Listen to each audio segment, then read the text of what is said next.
I'm Jessica, and I am teaching the Positive Reactions class. I wanted to make you a quick video for a really important thing to have underway before we see each other for the first time a week from Sunday, and that is mat work. So we want our dog to have a safe space to rest during class. And this safe space becomes really important in other contexts later as well, in working with reactivity and taking them out and about. But for class, we want them to be able to settle somewhere, and we need to build a really strong reinforcement history, which just means they get lots of food there for them to want to seek that space out. So what you're going to work on in the coming week is just luring them to their mat with a food lure. So I'm going to show you how that looks with Oakley. So you're going to have a treat in your hand, and whoops, he just ate that treat. And I'm going to take that right at his nose, and I'm going to lure him with it to the mat. Yes, the moment he collapses on the mat, I am going to say yes. I use a marker word to show him that that moment is what I liked. As far as when he collapsed onto the mat, I liked that he did that. And then I'm going to deliver treats to the mat itself, as opposed to hand to mouth with Oakley. When I am ready for him to get up, I'm going to say, okay. And I just kind of make happy hands to get him off the mat. And I'm going to lure him again. So again, a treat at his nose. Take him over. My hand goes down to the mat. Yes, this moment his body collapses, I'm going to say yes.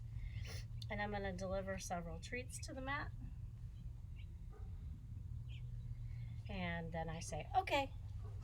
I really want to watch for a wiggly dog when they're first learning this, to kind of notice their body language. If they get wiggly, like I think they're going to get off the mat, I would release with my word okay before they get off. We're not going to make corrections with this kind of training. This is all errorless kind of training, which means we're reinforcing when we do things they like, and just setting them up for success as far as getting the behavior correct.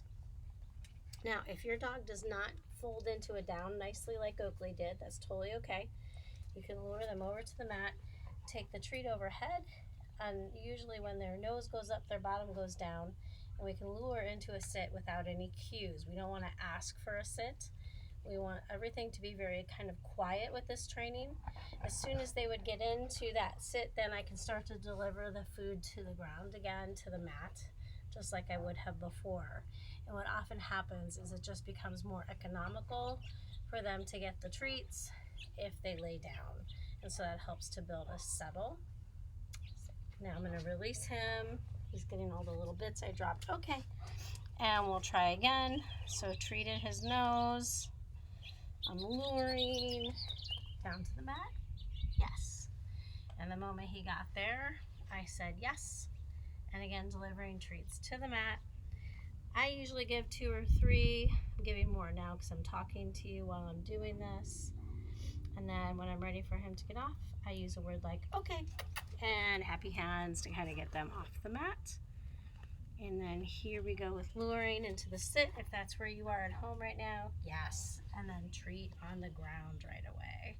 So I still said yes when he did the sit for me, but I put the treats on the ground after. So that's a good start for mat work. If you practice that for 3 to 5 minutes a day, between now and the first time we see each other, we should be in good shape as far as a good start goes. Thanks a lot. We'll see you soon. Okay.